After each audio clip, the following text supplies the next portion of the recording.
Bien, pues ahora vamos a continuar con la comunicación escrita, ¿vale? De la asignatura de comunicación y atención al cliente, temas 6, 7 y 8, que van a estar relacionados con la comunicación escrita. En este tema 6 vamos a ver un poco la primera parte, lo que va de comunicación escrita un poco a rangos generales, definiciones y demás, y algunos documentos internos que se mueven en la empresa, sobre todo en soporte papel. También es verdad que algunos documentos tienen soporte electrónico, pero la mayoría todavía siguen en soporte papel, ¿vale? Entonces vamos a verlo primero en este tema 6 y luego ya continuamos hablando en el tema 7 sobre más tipos, ¿ok? Bien, en cuanto a comunicación escrita, ¿vale? Saber simplemente un poco las diferencias que hay con la comunicación oral, por ejemplo, que la característica principal de la comunicación escrita es que permanece en el tiempo, ¿vale? Hay constancia de que ha pasado. En una comunicación oral, tú puedes hablar con una persona y esa persona decir que nunca ha hablado contigo y tú no tienes pruebas para refutarlo. Sin embargo, si a esa persona le has enviado un correo electrónico, pues ese correo electrónico está ahí como prueba de que sí has estado manteniendo una comunicación con esa persona, ¿vale? Entonces como que tiene carácter más de seriedad, más formal. Da constancia de que has tenido una conversación de cualquier tipo. Aparte tiene otra característica que no viene aquí, o al menos no la he leído yo, que es más reflexiva. Quiere decir que para nosotros escribir un mensaje, o sea, perdón, para nosotros dar un mensaje es mucho más reflexivo y por lo tanto más correcto si lo hacemos de forma escrita, porque ese mensaje que estamos escribiendo va a tener más detalles, no se nos va a escapar nada, lo vamos a decir de una forma correcta. Si a lo mejor decimos algo que no queríamos decir o de una forma a lo mejor un poco confusa, de forma escrita lo podemos corregir, de forma verbal no. Entonces, como que tiene más ventajas a la hora de determinar un mensaje concreto y de que este mensaje quede claro, ¿vale? Actualmente también existen los recursos como el que estoy utilizando yo ahora mismo, los recursos audiovisuales, que también dejan constancia de ello. Hay constancia de que yo doy clase porque hay vídeos de las clases que hacemos los viernes. Hay constancia de que yo grabo vídeos explicativos porque los hay, ¿no? Entonces, todo lo que tenga soporte como tal, que haya un archivo o cualquier soporte, ya sea papel, ya sea de la forma que sea, que diga que existe algo, lo prueba. Entonces, pues bueno, esas son las características principales que tiene la comunicación escrita, ¿vale? Aquí viene, bueno, que un correo electrónico, una carta, nota interior, avisos, etcétera, son los tipos de documentos más típicos, ¿no? de comunicación escrita. Bien, en cuanto a normas, no las voy a ver todas porque doy por hecho que ya tenemos cierto bagaje en cuanto a escritura se refiere, sobre todo me refiero al tema ortográfico. Es importante en la comunicación escrita mantener una buena ortografía porque da un poco el reflejo de nuestra persona. Una persona que escribe todo con falta de ortografía muy visibles y muy desagradables, que las hay, da muy mala imagen. Entonces, pues bueno, siempre es importante escribir sin falta de ortografía. Aquí quiero matizar una cosa, y esto ya es a motu propio, ¿vale? Esto es personal, no se da en ningún libro ni se pone en ningún apunte, pero bueno, yo os lo digo por la experiencia que yo he tenido y demás. Yo soy de la opinión de que hoy día la escritura tecnológica pues, ha traído consigo una serie de características que antes no se tenían en cuenta. No me refiero a correos, ni a chat, ni nada, sino me refiero más que nada a conversaciones por móvil. Muchas de las conversaciones por teléfono móvil se escriben sin tildes porque el hecho de poner una tilde pues es algo más laborioso, entiendo. ¿Vale? Hay que dejar pulsada la tecla, que aparezca la tilde, darle. Entonces, como que en la sociedad que vivimos actualmente, tiramos mucho del tiempo, necesitamos mucho tiempo, estamos todo el día en constante movimiento, en constante estímulo, y nos cuesta mucho trabajo perder un segundo a la hora de escribir una tilde en un mensaje. Entonces, yo soy de la opinión de que eso es una forma también un poco de modernizar la escritura, pero es una opinión personal, ¿vale? No tiene nada que ver. Entonces habréis visto seguramente que de vez en cuando a lo mejor tengo mucha prisa porque estoy haciendo otra cosa, a lo mejor estoy respondiendo un correo mientras camino porque no encuentro otro hueco y veis que a lo mejor escribo con alguna tilde que se me escapa porque no la pongo, pues por lo que sea, ¿no? Por ese motivo. Pero claro, eso no significa que no tengamos que conocer las reglas ortográficas, ¿vale? Porque a la hora de utilizarlas tenemos que saberlas. Un correo electrónico no se puede escribir con falta de ortografía, a no ser, dependiendo del contexto, si estás escribiendo a mí, bueno, vale, te lo puedo comprar. Si estás escribiendo a otra empresa, pues no. Si estás escribiendo un aviso, pues tampoco. Entonces es importante que conozcamos la escritura, las normas, perdón, ortográficas en cuanto a la escritura. Dicho esto, yo voy a procurar que en todos los ejercicios tengáis siempre una buena ortografía. Para algunas personas esto es algo obvio, algo evidente, pero para otras no, ¿vale? No todas las personas han tenido eh, la misma educación en primaria, ¿no? En cuanto a ortografía se refiere. Así que bueno, voy a comentaros un poco así por encima las normas que tengo en cuenta, que son específicas de la comunicación escrita y poco más. De la comunicación escrita en el ámbito profesional, ¿vale? Bien, saber primero, en cuanto a diferencias con la oral, saber primero que en este tipo de lenguaje no podemos contar con los elementos de kinesia, paralingüística, prosémica y demás. Solamente tenemos el teclado o el papel o lo que vayamos a escribir delante de nosotros y con ese recurso tenemos que transmitir un mensaje. O sea, ¿qué es lo que ocurre con esto? Ocurre que cuando vamos a transmitir un mensaje de forma escrita se puede malinterpretar nuestra intención. Por lo tanto, hay que ser muy claro. Muy, muy, muy, muy claro, porque se puede malinterpretar de forma muy fácil la intención que tenemos. Muchas veces os habrá pasado que estáis manteniendo una conversación y de repente se torna como un poco más tensa, más agresiva, porque, bueno, no sabéis por qué. Alguien ha interpretado que es vuestra forma de expresar una opinión de forma agresiva y no de forma cordial. Entonces, pues eso hay que tenerlo en cuenta, ¿vale? Bien. Diferencias entre comunicación oral y escrita. En la comunicación oral hay que tener en cuenta que los interlocutores coinciden en el espacio y en el tiempo. En la escrita no. En la escrita no coinciden en el espacio ni el tiempo, por lo tanto hay que tenerlo en cuenta, que la persona que va a leer nuestro mensaje no lo va a hacer en el momento en el que lo enviemos a priori. A lo mejor sí, pero tiene que ser una coincidencia, no tiene por qué. ¿Vale? Esto parece una tontería, pero puede servir para el tema de pedir documentación, de solicitar algún dato, ¿vale? Hay que tener en cuenta que mientras más antelación, con más antelación lo hagamos, más fácil vamos a recibir la información que queramos. Luego que la comunicación oral es temporal y la escrita es permanente, lo que acabamos de comentar, que lo mismo que acabamos de comentar también ahora. En la oral podemos utilizar gestos, mímicas, silencios, etcétera, en la escrita no. Y luego que podemos tener un poco de feedback inmediato, que es el tema de realizar preguntas para influir en el mensaje. El feedback inmediato es el decir, ¿me entiendes? El decir, ¿te parece bien? El decir, ¿me estás escuchando? ¿Vale? Eso son preguntas inmediatas, un feedback inmediato. Entonces, eso en la comunicación escrita no podemos hacerlo. También hay que tenerlo en cuenta. Y lo otro que he dicho de que es más pasiva, bueno, pues lo más parecido que viene es que somos estáticos. Quiere decir que somos estáticos, que podemos reflexionar sobre el mensaje que estamos escribiendo. Bien, en cuanto a las pautas de redacción, saber estos guiones de aquí, ¿vale? Que son un poco las características, digamos, de la comunicación escrita. Vienen explicadas en guioncitos, pero también las podrías haber puesto en modo esquemático con las palabras que vienen aquí en negrita, que son las características principales de la comunicación escrita. Lo primero es que tiene que ser el mensaje que vayamos a transmitir tiene que ser conciso, porque la información que yo puedo transmitir, yo os grabo ahora mismo un vídeo de 30, 40 minutos y si yo tengo que escribir esto, pues me puede ocupar un montón de páginas. Y a vosotros el leeros esas páginas os puede ocupar bastante más tiempo.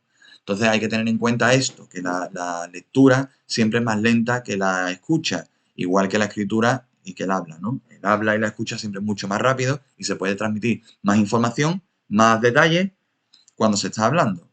Por eso hay que saber elegir también, me voy un poco a colación de lo que viene en el tema 3, quiero recordar. ¿Tema 3? 4, 5, no, en el tema 2, creo que era el de comunicación en general, que hay que saber elegir en qué canal de comunicación vamos a utilizar para transmitir determinado mensaje. En el caso de que utilicemos la comunicación escrita, saber que tenemos que ser concisos, tenemos que ser breves, para la persona que lea el mensaje no tenga que leer muchísima cantidad de información porque eso, a priori, va a traer consigo un poco de rechazo. ¿Vale? Bien. Después que deben utilizarse las palabras con exactitud rigurosa, o sea, con precisión. La precisión es otra. ¿Vale? La claridad es otra. Tenemos que resultar claros. La coherencia, otra. La riqueza del vocabulario, otra. O sea, el mensaje tiene que seguir una serie de pautas, todos los mensajes que hagamos, que lo hagan lo más entendible posible. Estas son las características. Gracias a la concisión, la precisión, claridad, coherencia, riqueza, cohesión y énfasis, vamos a hacer nuestro mensaje muchísimo más claro. Y es lo que se pretende. Eso es lo que tenemos que saber, ¿vale? Luego, en cuanto a la presentación de ese mensaje, tener en cuenta la limpieza, la limpieza, la belleza y la distinción, ¿vale? El tema de escribir un mensaje de forma sucia, pues le quita claridad. Un mensaje visual siempre se ve mucho mejor, sobre todo para documentos importantes de la empresa, que vayan a expresar alguna información relevante o para cualquier documento que tenga que ver con una relación comercial con otra empresa. Tiene que ser visual, tiene que ser atractivo para la vista, ¿vale? Bien. Luego, en cuanto a más técnicas de escritura, bueno, de comunicación escrita, ¿vale? Saber lo que son las siglas y saber lo que son los acrónimos. No me voy a meter en más, ni en las reglas, ni nada, simplemente que sepáis lo que es cada uno. Las siglas, que son la letra inicial de cada palabra que forme el nombre, y los acrónimos, que están formados pues con la primera letra o con sílabas, las primeras sílabas de las palabras que forman un mensaje. ¿Vale? Un mensaje o un nombre, perdón. En el caso de las siglas, un ejemplo sería la CIA, ¿vale? CIA, o la ONG, también. Y en el caso de acrónimos, pues por ejemplo el Benelux, ¿no? Que es Bélgica, Netherlands y Luxemburgo.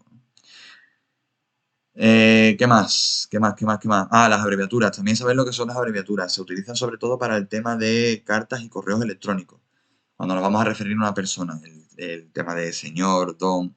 Cuando nos vamos a referir a una calle, la C o CL, avenida AVDA, ¿vale? Pues esas son las abreviaturas.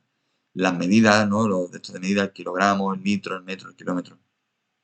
Bien. Saber lo que son esas tres, ¿vale? Luego, la parte de los sobres y demás, esto no vamos a saltar, no vamos a entrar en detalle, pero bueno, que veáis así por encima los tipos de papeles que hay, que esto es un poco de culturilla general, ¿no? Lo que es una 1, una 2, una 3, una 4, este sería el tamaño folio normal, ¿vale? Ya vemos que la 3 es el conjunto de dos folios A4 en vertical, uno al lado del otro, ¿vale? Si lo vemos. Saber que la 5 es la mitad de una 4, que la 6 es la mitad de una 5, el A7 es la mitad de una 6, el A8 es la mitad de una 7, etc. ¿Vale? ¿Qué más? Luego nos venimos a estilos de redacción. No, tampoco. Ya nos venimos directamente aquí, a los documentos. Bien, pasamos a los tipos de documentos, que es lo que realmente me interesa que sepamos. Conocer los tipos de documentos que mueve una empresa. El primero es el memorando. El memorando no se utiliza tanto ya. Hay documentos que están ya un poco obsoletos, ¿vale? Igual que la letra de cambio también está un poco más obsoleta, se utilizan cada vez menos, pero se siguen utilizando de vez en cuando. En algunas empresas, sobre todo las empresas de grandes dimensiones. El memorando, ahora mismo que también se utiliza la nota interna y el aviso para utilizarlo como un memorando, ¿vale? Es un poco sustituto del memorando ahora.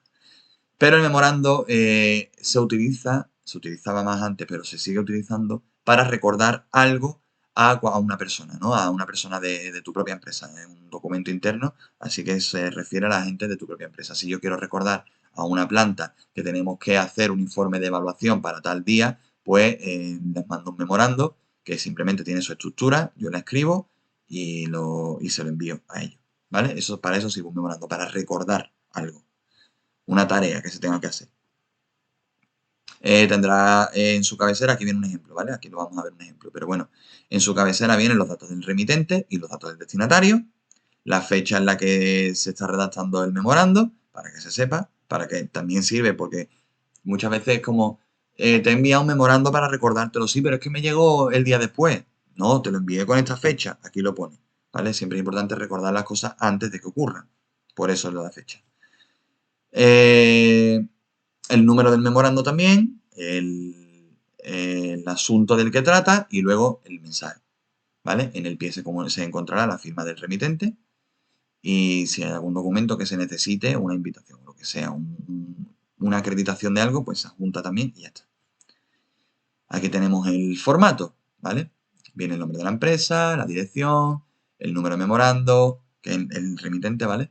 El destinatario, el nombre de la persona, el nombre del remitente, ¿vale? Aquí viene de la empresa, aquí viene el nombre, también han puesto el nombre, no hace falta, con el nombre de la empresa, ¿vale? El asunto y el mensaje aquí debajo. Bien, la convocatoria es otro documento. La convocatoria es el documento que se utiliza, es el que más conoceréis seguramente, porque es el que nos llama a asistir a una reunión, a una junta o a una celebración de algún evento importante. Se espera nuestra presencia y por tanto se nos avisa. Entonces se nos manda una convocatoria que normalmente, no tiene por qué, pero normalmente va acompañada del orden del día de la reunión, de la junta o del evento que sea, ¿vale? Va con el orden del día, que el orden del día es un documento anexo a la convocatoria que está guionizado y en esos guiones pues van viniendo todos los puntos del día que se van a tratar o todas las circunstancias que se van a dar. También tiene su estructura. Tiene una estructura que tiene su cabecera, donde se emiten los datos del remitente, logotipo, nombre de la empresa, título del documento, etc. El mensaje, que se encontrará en el cuerpo, y en el pie, pues la fecha y el autor. La firma también, incluso. Normalmente se firma y se sella por la empresa. Luego el acta. Una vez se celebra la reunión a la que nos han convocado, también se elaborará durante esa reunión un acta, un borrador de acta que luego se pasará a limpio y será un documento que reflejará todos los acontecimientos que han pasado en esa reunión, ¿vale? Las decisiones que se han tomado, las objeciones que ha habido, las dudas que se han presentado, la asistencia de los convocados, todo eso va en el acta, toda la información relativa a la reunión que se ha tenido. Y también tiene su estructura. Tendrá una cabecera con los datos de la empresa y el lugar donde se celebra la junta y la hora y la fecha, el desarrollo de la junta, o sea, el orden del día, los puntos que se van a seguir, que se vayan a seguir y demás. En el pie se podrán añadir todos los anexos que hagan falta, ¿vale? Y aparte, la fecha de la elaboración del documento, o sea, si yo he hecho un borrador el día 4 que he tenido la reunión, si el documento se ha elaborado el día 6, porque se ha pasado a limpio el día 6, pues se pone también la fecha. Y todos los nombres que sean de las personas que han asistido y sus cargos. Luego la autorización, a lo mejor esto lo vais a ver más, sobre todo en el caso de los administrativos, que somos nosotros, que no tenemos a lo mejor un poder como tal para hacer alguna gestión y el administrador o la administradora de la empresa nos concede ese poder, nos autoriza a hacer esa gestión y para ello nos hace una autorización que muchas veces nos va a pedir que la hagamos nosotros para que solamente tengan que firmarla, ¿vale? Muchas veces o siempre prácticamente. Entonces es un documento que hay que saber elaborar. En cuanto a la autorización, saber que en la cabecera se pone la fecha de la elaboración del documento, el cuerpo que normalmente se pone primero en el cuerpo el nombre y la persona, o sea, el nombre de la persona que autoriza y el nombre del autorizado con sus DNIs, señalando que son mayores de edad, y el objeto para el que se ha hecho esta autorización, siguiendo ese orden. Y en el pie, pues la firma del que autoriza, su nombre, sus apellidos, su DNI, lo típico, firmado Germán González Márquez, 77, firma, ¿vale? Luego, en cuanto a avisos y anuncios, los avisos y los anuncios, que también son documentos internos, son los que se utilizan para transmitir una información general. Un anuncio o un aviso se suelen colgar en tablones de anuncios porque son información general, no se les da a una persona, como el resto de documentos. El resto de documentos, a no ser que sea un acta, una convocatoria, bueno, un acta a lo mejor no, pero una convocatoria sí se puede colgar en un tablón, un memorándum no. ¿Vale? Entonces, el anuncio como tal es un documento que siempre se va a colgar en el tablón. Y en ese tablón, pues se va a ver la información que quiera dar la empresa, ¿vale? No van firmados porque es una información general a nombre de la empresa. Suelen ir siempre sellados con el logotipo de la empresa y su sello y demás. Y poco más, ¿vale? Simplemente pondrá la palabra anuncio o aviso en letras mayúsculas en la cabecera. En el cuerpo pondrá el aviso o el anuncio que corresponda. Y en el pie, pues la persona que ha redactado el aviso, ¿no? Dirección y sellado, ¿vale? En cuanto a boletines y revistas no vamos a entrar, memoria de actividades tampoco. De comunicados y de nota interna y solicitud, saber que funcionan igual que el memorándum y que son actualmente los que lo sustituyen un poco, por así decirlo. No tienen un carácter tan formal, pero siguen la misma estructura. Y ya está, el resumen de prensa no lo vamos a ver porque estos son documentos que se usan muy poco, ¿vale? Entonces por eso no lo... Y en empresas muy grandes. A lo mejor IKEA saca un boletín o una revista. Una pyme no lo va a hacer. Entonces, pues para que sepáis que existe y poco. Y luego pues conocer un poco los documentos, nos van a sonar, ¿vale? Porque nos van a sonar todos, pero conocer un poco los documentos que existen en la empresa. Esto también es importante que lo sepamos porque en la empresa se mueve mucha documentación que tenemos que conocer y tenemos que saber tratar. Por ejemplo, el pedido, saber lo que es el pedido, saber lo que es un presupuesto, saber lo que es un albarán, una factura pro forma, factura rectificativa, no es lo mismo, ¿vale? Una que otra. Entonces, conocer estos documentos es importante. ¿Por qué? Porque, por ejemplo, el albarán, ¿vale? El pedido, el albarán, la factura pro forma, la factura rectificativa, pueden las cuatro formar parte de un mismo pedido. De una misma compra que se ha hecho. Las cuatro pueden formar parte, pero sin embargo son cuatro documentos diferentes. Pero pueden pertenecer a la misma compra, a la misma operación. Yo hago un pedido a un proveedor y ese proveedor le mando el pedido. Este es mi pedido. ¿Está conforme con este pedido? El proveedor ve el pedido, dice, vale, tengo todas las existencias, estoy conforme, me lo vuelvo a enviar, está todo correcto y quedamos en acuerdo de que me va a enviar la mercancía a mi almacén.